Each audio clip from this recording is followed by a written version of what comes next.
As we begun a couple of weeks ago talking about standing. What does it mean to stand? We talk about standing on the Word. In the book of Ephesians, beginning with, in chapter 6, beginning with verse number 13, when we talk about standing on the promises of God, we have to mean something. And when we mean something, what does it mean? That what we do is that we're actually taking a Bible and setting it on the floor, and then we're standing on the Bible. I'll tell you what, when things get kind of tough sometimes, you try anything. You think, well, maybe standing on a Bible will help. I mean, God, no disrespect, but maybe standing on the Bible will really help us. When we talk about standing on the Word, we're really not talking about standing on it as much as we're talking about standing for it. So we want to see what all this means. Let's start with verse number 13. In Ephesians chapter 6, verse number 13, in the King James Bible, it says, well, can you give me a different translation than this? Can you give me the New Living Translation? I want to give it to you out of the New Living Translation, please. Thank you so much. In the NLT, it says, therefore, and this is important, he said, therefore, put on every piece of God's armor so you'll be able to resist. Everyone say, resist. He said, now what did he say so far? He said, now put on every piece of armor so you can resist, which only means that if I don't have this piece of armor on, I probably can't resist. So he said that you'll be able to resist the enemy in the time of evil. How many of you have had some good things to happen to you in life? If you've had some good things happen, man, you know, all of us have had good things happen at one time or another. How many of you have had some things that you wish never happened? How many of you are currently facing a couple things that you wish are not going on? Man, that's it. I'll do both hands. Because isn't it funny how we focus more on what we don't have than what we do? It's just a human trait. It's no problem. There's nothing wrong with you. So what we do is we actually put on this armor of God so that during the time of evil, you and I would be able to resist. Now notice there also that he says, then after the battle, he said, you'll be standing firm. Verse 14, he said, stand your ground. Stand your ground, friends, putting on the sturdy belt of truth and the body armor of God's righteousness. For shoes, put on the peace that comes from the good news so that you'll be fully prepared. Look at verse 15 again. He said, for shoes. How many of you like shoes? How many of you girls like shoes? You girls are into shoes? Man, now notice that all girls love shoes. They love them. I'm telling you what, you could see a girl that looked like she just went through the car wash. But then look at her shoes. I'm telling you, her shoes are awesome. Her shoes were polished. It's just the rest of the car needs to go back again. Get another wash. So here he said, put on the peace that comes from the good news. For shoes, that's what you do. But so here's the word stand. I found this to be interesting when I went to the dictionary to find out what it means. Take a look. The word stand means to have or maintain an upright position. Okay, we can go there. That's really true. But now notice how you're going to do that. Supported by your, let's say it together. Everybody. Again. All mutes. See, mutes can't say that. You know, but people can. See, so all supported by one's feet. All supported by we're supported by our feet. Look at verse 15 again. He said, for shoes, put on the peace that comes from the good news. Supported by your feet. You mean to tell me that everything that happens inside my life is actually supported by how I'm standing? It's supported by my feet, whether or not I have good shoes on, whether or not I don't, whether or not that my legs can actually remain erect and stand strong, supported by my feet, which was what? The good news. So it's the good news. It is what Jesus has actually done for us that actually become the thing that causes us to stand up in the midst of when we're not. It's not you, it's not me. You and I can't do all this stuff. I've already figured out that anything I thought I could do, 5 years later, I found out I could never have done it from the first day. But how many 5-year stints does everybody have in life? How many 5-year places do people get to redo?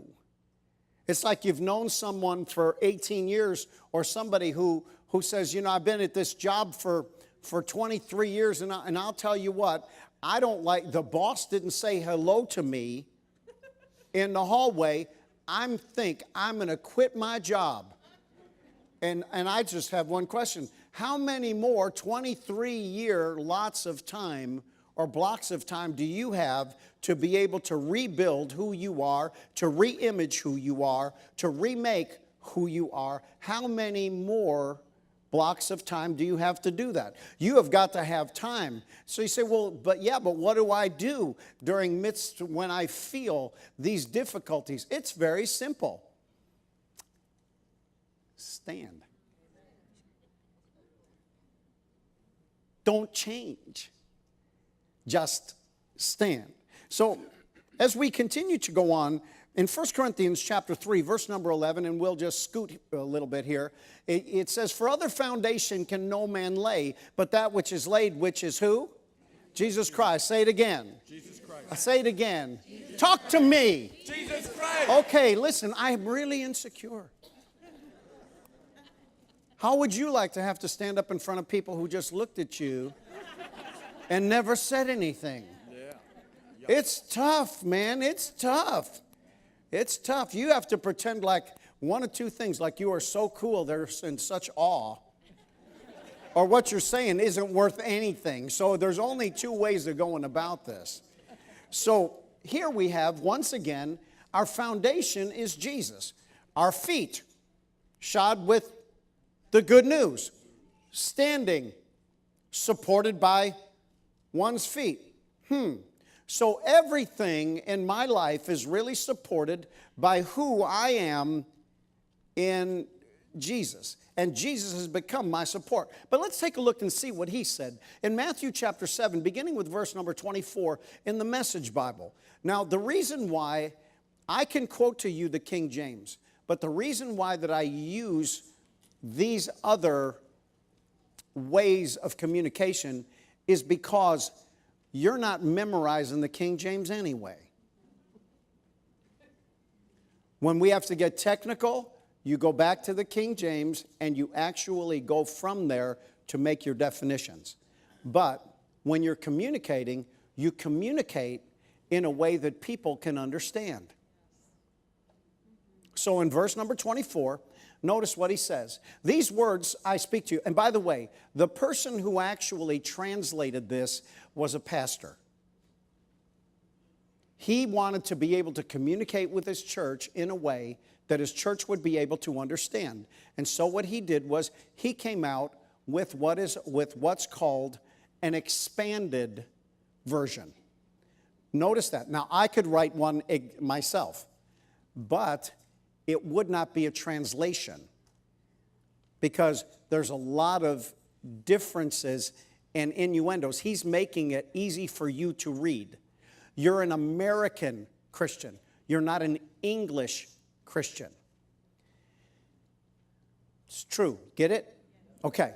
So now, so from time to time you'll see this, but that's the reason why. These words I speak to you, Jesus said, are not incidental additions to your life, homeowner improvements to your way of living. He said they're foundational words. They're actually words, friends, they're actually words that you can build your life upon. He said, if you work these words into your life, if you spend some time working this stuff into your life, he said, you're like a smart carpenter. Look at your neighbor and say, you know something? You're a smarty pants. Okay, good. He said, I did say carpenter, but then I changed it at the end. It says, who built his house on solid rock. He said, if you work the words into your life, you're a smart carpenter because you built your house on solid rock. But notice the next verse. It said, rain poured down, the river flooded, the tornado hit. Do you know a lot of times you don't know anything about a person's house until the rain pours down, it gets flooded, and a tornado hits it? You have no clue whether or not that house is a good house. As American Christians, we have, let's just say, played the cards. We have rolled the dice. We have spun the roulette wheel that whatever we want to build on is going to last because we're Americans. But Jesus said, now look, it's not until the tough times come that you ever discover whether or not a house is good. And you know, everybody, I think people should actually drive backwards. I really do, because everyone is an expert in the rearview mirror. There are perfect drivers in the rearview mirror. They can tell you all about it. They can tell you where they've been. They can tell you how things, you know, what mistakes that they made, how that they would alter it, and that they would do things differently, and how that things presently wouldn't quite be as difficult if, in fact, that they would have done a little bit of things in the past in a different way. He said, but, verse 26, he said, but if you just use my words in Bible studies, he said, and you don't work them into your life, he said, notice, he said, you're like a stupid carpenter. Look at your, no, don't do that. Okay, check it out. And I'm not going to work against you like that. Here, he said, if you don't work them into your life, he said, you're like a stupid carpenter who built his house on a sandy beach. It looked great, and as long as the waters were calm and the tides didn't get too high, everything was beautiful. Why is it that in most tropical locations you'll ever find over the face of the earth, you don't find tremendous prosperity except for tourism? It's true. Why is it? Because you can't spend a long time there. You can only spend short moments. You can't build a foundational life. People talk to me and say, well, man, I would really love, I'll tell you what, you know, I would really love I'd really love to live downtown. I'd really love to live downtown. But you know, I can't raise my kids downtown. You ask Bob Harrison, Bob, why don't you live in California anymore? He said, because I couldn't raise my children. He said, for me, it was great. But for them, those people are crazy. Because you can't do that. So what you do is you get yourself to a place where you're on solid ground. You get yourself to a place to where you can have the best of even the worst to be able to raise your children, to be able to build a life, to be able to make sure your husband can find his way home at night. You do whatever you can do in order to make that happen. And so you keep yourself out of the environments. Those are sandy beaches in life. It looks beautiful, looks wonderful. Man, love the breeze. It's awesome, but still, I can't spend here very long. I can't do this for very long. It just doesn't work. Verse number 27, he said, now, when a storm rolled in and the waves came up, it collapsed. It collapsed. So Jesus actually said, if you take his words, work them into your life, and you build them that way, you're going to be on solid ground. And even when the storms of life come, you're going to be okay. But if what it is that you like the scenery, and there's no sacrifice in it, that you haven't said, you know what, even though I would really love to do all of that, but yet I've made a choice that what I'm going to do is I'm going to build my life on solid ground, and I'm not going to put myself on sandy beaches, you're going to make it. But if what you do is you say, you know what, I think I'm going to roll the dice. I'm going to roll the dice. Daniel McCarty and I are missionary in the Philippines and Burma and Thailand and all of that we had lunch yesterday, and we spoke about this very thing. And I asked about one of the children, and I said, and how are they? And they're just really successful. But I said, now, why did they stop working in New York City?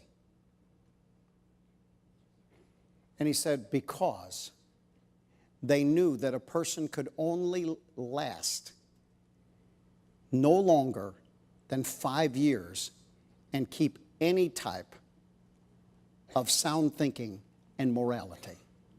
So they quit a high-paying position in order to just move away and to take a lower position, because you can lose everything on that sandy beach in life.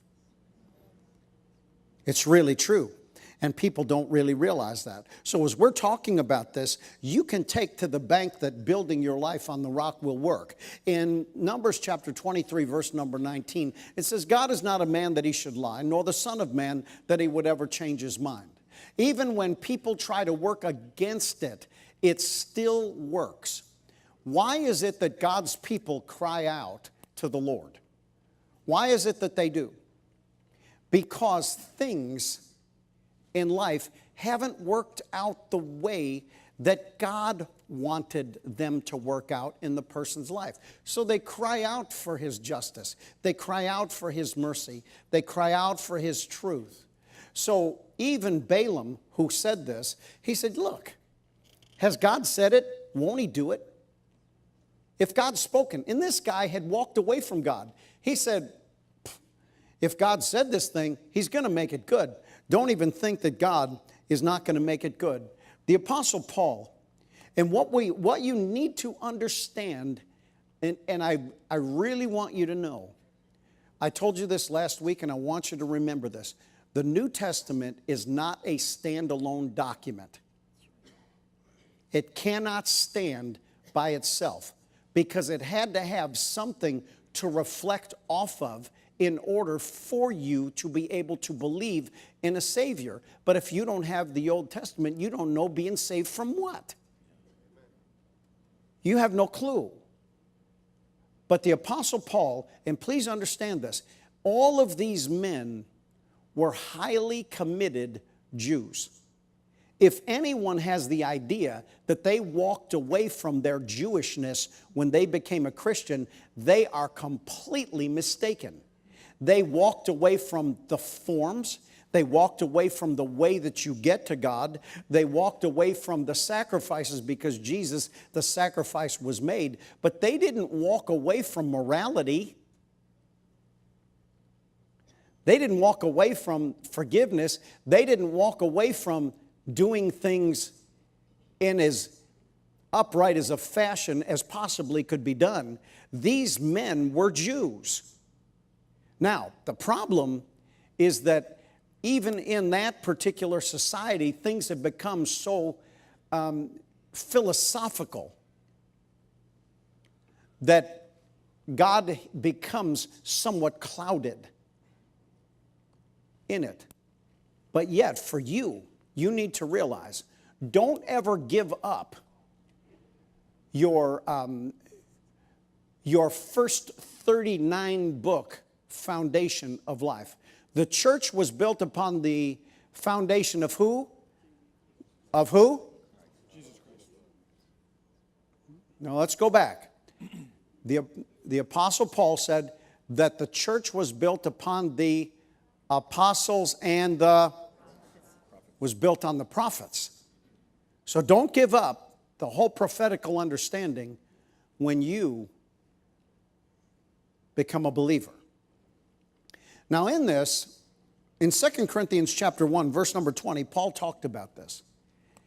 And he said this here. He said, all the promises of God in him are yes, and the amen is spoken unto us by the glory or to the glory of God.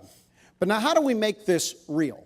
How do I make the promises of God in my life a very real understanding, a very real having them working inside me? Because it doesn't even matter to me if we get something negative working in your life. I just want something working. I just want some movement. You can't believe your way out of something you're not in.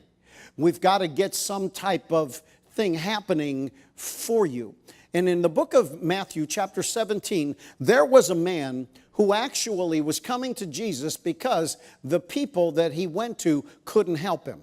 Remember that this man comes down, he said, my son is this demoniac. He's thrown into the water, he's thrown into the fire. This spirit that comes upon him, it causes him to writhe left and right. And I brought him to your disciples, but they could not cure him.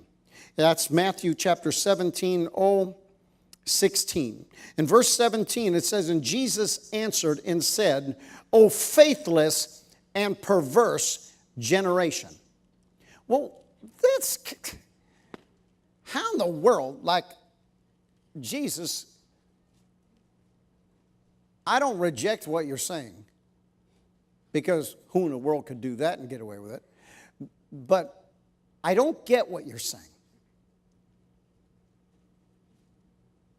He said, I brought this demoniac to your disciples, and they couldn't cure him.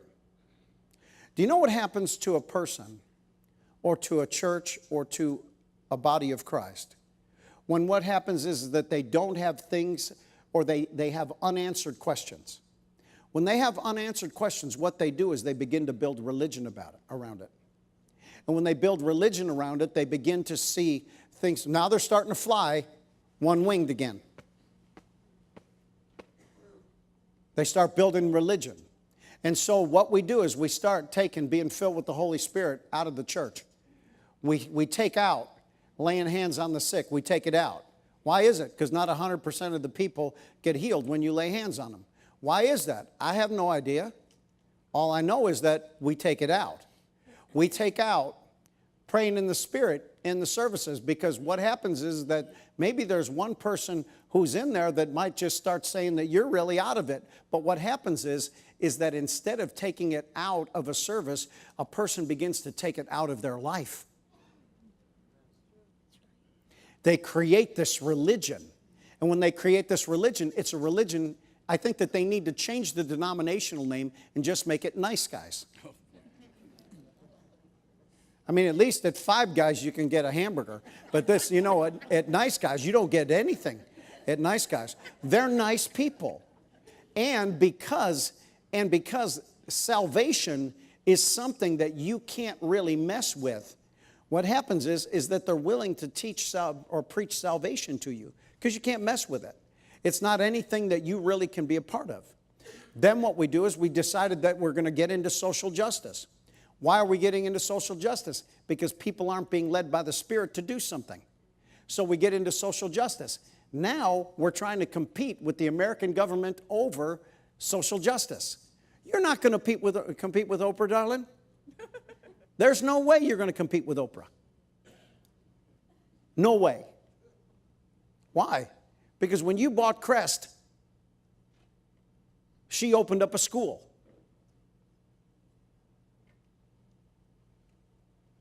You need to understand this. So they brought this young man who was facing these demonic oppressions and said, you know, we can't help him. The father said, gosh, Jesus, I don't know what to say. So Jesus actually takes this young boy, and when he takes this young boy, he casts the devil out of this kid.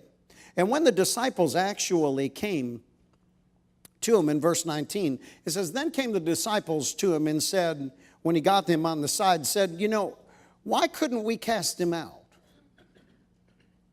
Why couldn't we do that? He said unto them because of your what? Unbelief. Say it again.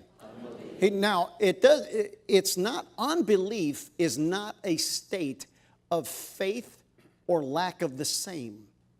Unbelief, remember when Jesus said, perverse generation? Do you know what a perverseness is? A perverseness is a mixture. These people came to the place where what they were doing was they had part, God's going to deliver them, and part, do you see how bad that demon is? I'll tell you, man, that demon, that is the toughest demon we've ever seen in our lives. That problem, that's really hard. As if you were going to heal him if it was easy.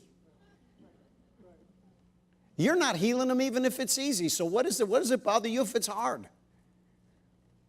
And so he said, bring him here to me. Just bring him here to me. And Jesus said to them, because your unbelief, because verily I say to you, he said, if you have faith as a grain of mustard seed, this kid's already delivered now. He said, you shall say to this mountain, remove from here to yonder place, and nothing shall be impossible to you. He said, but now, this kind. Now, Jesus is not speaking about, please remember, he is not speaking about the demon. He said, this kind of unbelief goes out by prayer and fasting. It's not the demon that goes out by prayer and fasting. It's the unbelief that goes out by prayer and fasting. And once you understand that it's the unbelief that goes out with prayer and fasting, you can spend more time in prayer. You can spend more time in fasting, because it is the unbelief that leaves your life. It is not the demon that leaves. Because when you begin to deny yourself, you all of a sudden get really focused. When you start getting really focused, you start getting really serious. When you start getting really serious, you don't tolerate a whole bunch of things anymore. So the woman with the issue of blood, she was quite the woman. In the book of Mark, chapter 5, this is the woman that had an issue. In verse number 25, it says this. Notice this. From the HCSB Bible, I want to talk to you, the Holman Christian Standard Bible.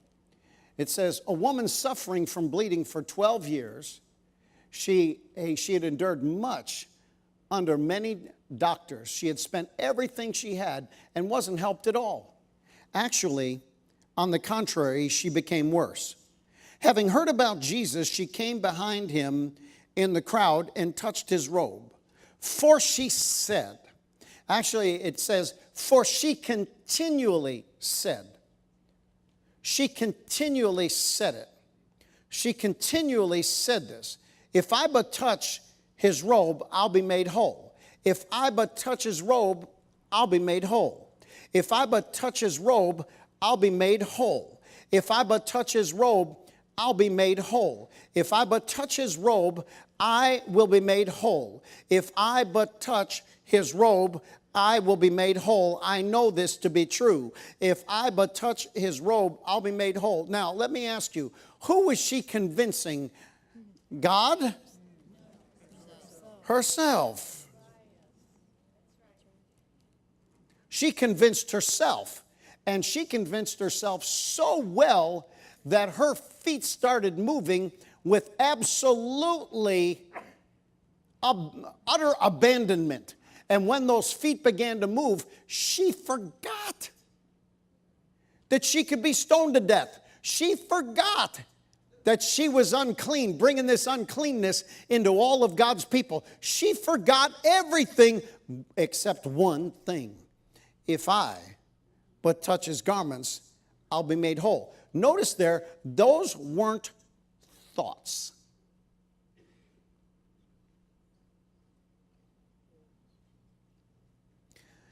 They were words.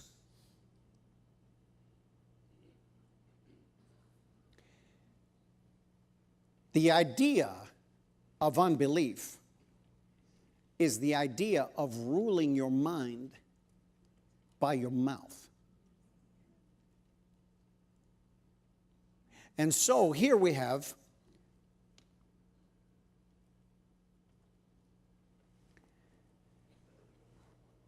this woman tells Jesus everything that she has done.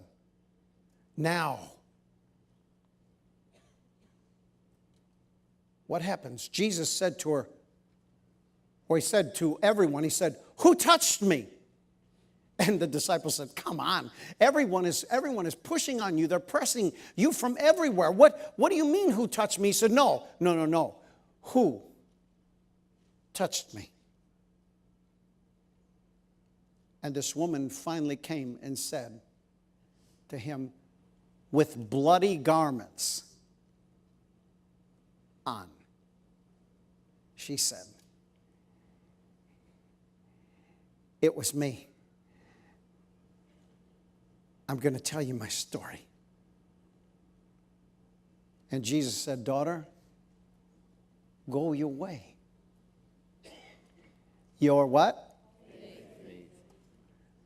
Because you see, this kind only goeth out by prayer. If I but touch him, I'll be whole. Lord, I've heard of you. I've heard of all the things you've done. I'm so grateful for what you've done for others. Lord, if I but touch you, it's me now. Father, it's me. If I but touch you, I'll be made whole. If I but touch you, I'll be made whole. If I but touch you, I'll be made whole. Do you realize that you got more things done by mistake than you ever got done on purpose? This woman was in the middle of making a mistake, and it's when it changed for her. You do more things by impulse than you ever do on purpose. Now, that's an interesting thought. You need to spend some time with that. So there are just a couple things I want to tell you now. Let's go over to them. There are 3 questions we must all ask to ensure that our foundation remains strong. Number 1, what are you looking at? That's simple. What do you look at? Do you go over to the internet and find out everything that you could ever find out about the humma disease you have? You start looking up and you start finding out, I got this lump over here, I got this feeling over here, and this tingle kind of goes right here. Where's that tingle? You know, if I have a tingle in the middle of my thigh and it just kind of goes within about a 4 or 5 inch area, what does that mean? Is there really something? You know what? And I found it. It's on there. I found it on the internet. It's got this, man, and it's really bad. It's terminal. So is breathing. Do you know most people never get sick until they have somebody tell them they are? Well, you know, that kind of runs in my family. Well, you know, you need to run away from your family then if it's running in your family. Just run away from the family. What in the world are you talking about? Well, you know something, I'll tell you. Oh, man. I remember I went to the chiropractor. I like chiropractors. The reason why I like them is because it gives me attention. I don't like massages. I'm not a massage guy.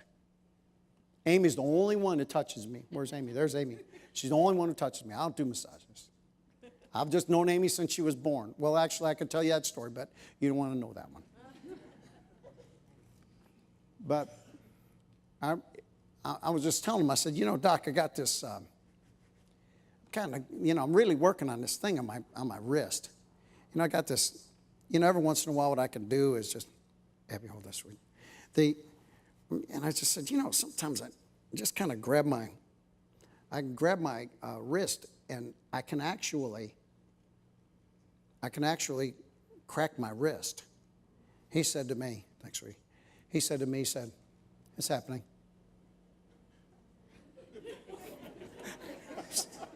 I said, what? I said, what's happening? He said, oh, it's happening. I go,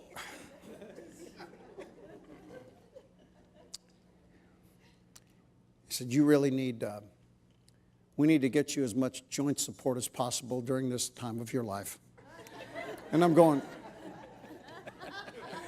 I said, I just told you I cracked my wrist, and you're telling me I'm about to die. What in the world are you talking about? You know, I mean, you don't think it could be like the half a gallon of ice cream I eat every day. You don't think it could be that? You don't think it could? No, that's what's happening with your eyesight. That's not your wrists. You know, it's not your joints.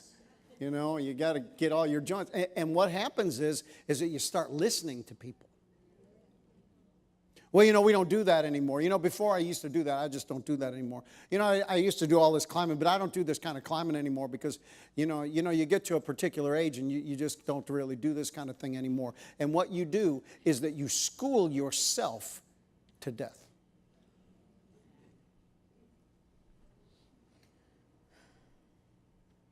Now, you start doing that the moment you get disappointed by the time that you're about 15 or 16. You start telling yourself about how things don't always work out, how people don't really come through, how that you now, and this was so funny. Yesterday I was talking to somebody, I think I was, when me and Daniel were together, I said, he asked me, he said, well, you know, how do you deal with the disappointment about people? He said, well, you know, he said, I just have got to come to the point to where what I do is I just believe that every relationship is seasonal. I said, then I'm going to get a divorce.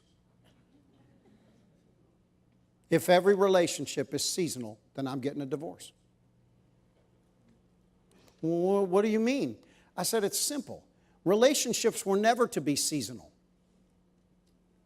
There is never a place in the Scriptures where anything was, people went to do anything in the workplace, in friendships, in families. Never a place that was ever to be. There are different people groups in the world that understand that. And those people groups will not even let anyone outside the people group marry into that group because they realize that it will only take one generation for them not to do what they should do. So, it's never supposed to be that way. But I told Dan, I said, Dan, look, I am really kind of up to my neck in the understanding where people want to reconcile pain by trying to say it was okay, when we will never say that somebody did something wrong. It's simple. When somebody does something wrong, they do something wrong. It's okay for someone to do something wrong. You don't ever have to just keep taking it on yourself and keep beating yourself like you were the one who did it wrong, like you were the one that, you know, you just weren't enough, you weren't good enough, you just don't measure up enough, you just, you know, you're not what they need, you're just all of this stuff, all the time. In order for you to feel okay about it when you're the only one walking around with the pain and they're walking around saying, well, the Lord led me, you know. The Lord led you. I said, then the Lord is as much of a betrayer as you are. I said, because you don't know Him. Interesting. The second thing I want to know is, what are you thinking? What do you think about?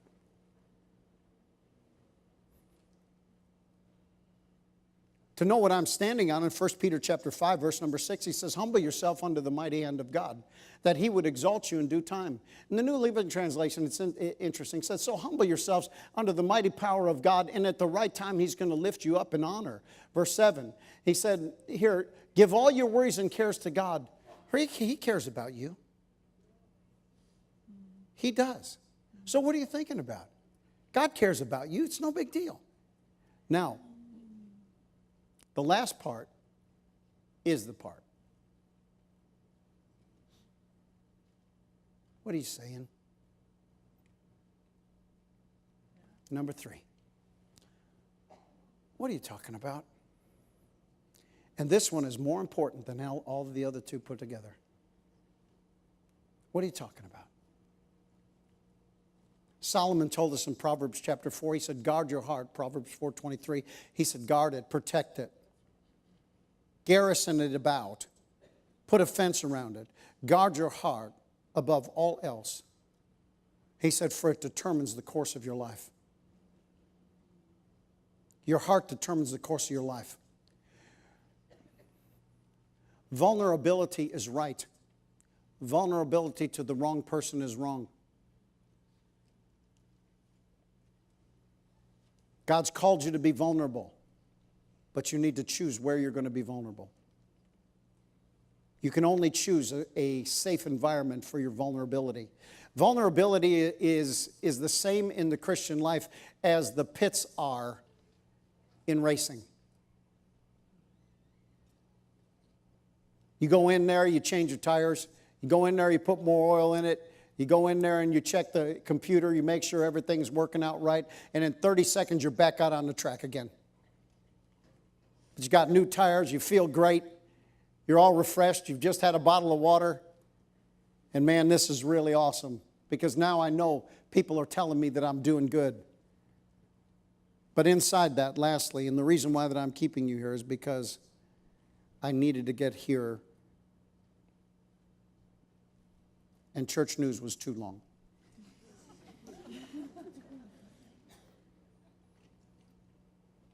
Jesus told us in Matthew chapter 12, verses 34 through 37, he says, how can you, being evil, speak good things? He said, for out of the abundance of the heart, the mouth speaks. Notice there in the message what he said. He said, you have minds like a snake. How do you suppose that you say what you're saying is worth anything when you're so foul-minded? Now, he wasn't talking about him watching porno on the internet. He wasn't talking about that. He was talking about how in the world that you have built a life that is so independent of God, and how do you think that anything good can come out of your life when you have attempted to build a life that is completely independent to the one that you know is the truth? He said here, he said, it's your heart, not the dictionary that gives meaning to your words. That's why I've told you, friends, many times before, is that a man does not believe what he tells you. Well, that's what he told me. No. Man doesn't believe what he tells you. A man only believes what he does. Jesus said, it is your heart that gives definition to your words, not just what you say. Verse 35, he said, a good person produces good deeds and words season after season. You have to, that's what's so interesting about life. People will know you. I still have people from high school. From high school. That's been a couple weeks. I still have people from high school that are waiting for me to fall. Oh, this is just a phase. A phase? Well, you know what? It's a dream. It's not a phase. And may I never wake up. It's a dream. It's not a phase. But they're still waiting there. They're still waiting. They've gotten 40-some years older, and they're still waiting. People say, aha, I know that is what he's doing. I know that he's a crook. Yeah, great. I would think about doing it a different way. But somebody says that, and they say it 15, let's say 15 years ago. What are they doing? Still waiting. But don't you understand that as long as you still wait for somebody to be a loser, guess who became the loser? Yeah. The person for waiting. That's the loser. Because even when someone does make a mistake, aren't you supposed to lift him up? Not wait for him. Not vote for his demise. It's an amazing thing. So what are you saying? You know what? I do need to stop, don't I? You know, I understand it. There are certain things that don't open till 12, right? So you guys got time.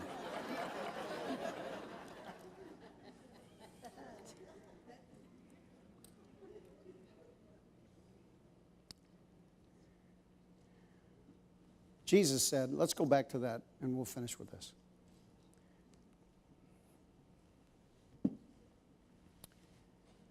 He said, good person produces good deeds and words season after season. An evil person is a blight on the orchard. Now, you say, well, yeah, but they seem to be good people. I didn't say they weren't good people. But notice there, you said they were good people. We're not talking about people here. We're talking about someone who produces fruit for God's kingdom season after season. We're not talking about being a good person. You can be a great person in the citizenship of the world. You can be a good person for that. 100 years ago, what you think is a good person today, they'd have put him in jail forever. So that isn't it. But God's kingdom has remained the same forever. It's the same. 36. He said, let me tell you something. Every one of these careless words is going to come back to haunt you. That's what Jesus said. He said, there'll be a time of reckoning. Words are powerful. He said, take them seriously. They're powerful. Take them seriously. Verse 37. He said, words can be your salvation, but words can also be your damnation. I want to show you something, because tonight I'm going to tell you the 10 things that actually have stopped your mind from changing. There are 10 different things, and I want to show you this just kind of as a little preview. Take a look. Words do hurt people. I said it tongue-in-cheek before, but there's a lot of truth in what I'm saying, that I thought my name was a swear word until I was in my teens. I understand. I can understand how people are.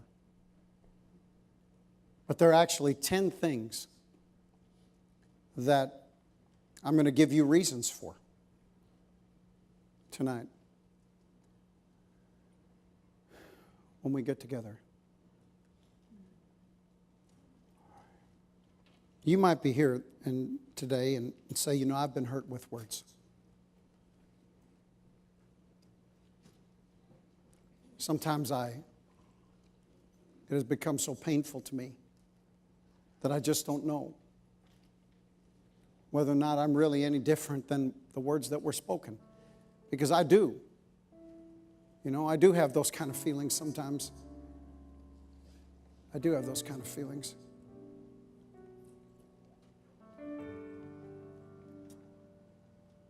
Let's all pray this prayer together. Because I believe that when we get together tonight, there's going to be some people that are going to get delivered. Pray this after me. Father, I'm so grateful for you. I'm thankful for your words that I can build my life upon, that I can stand on. Words are powerful. They bring salvation or pain forever. Jesus, you shed your blood for me to make me brand new, to give me a new life, to take all the shame away. Thank you for cleansing me, even from the words, even from the curses that have been spoken over me. Thank you for being my Lord, for being my King. Thank you for changing my heart. Give me a hunger for you, to be what you've called me to be. In Jesus' name, amen. Words. Words are interesting. Use them for a person's benefit. But don't lie.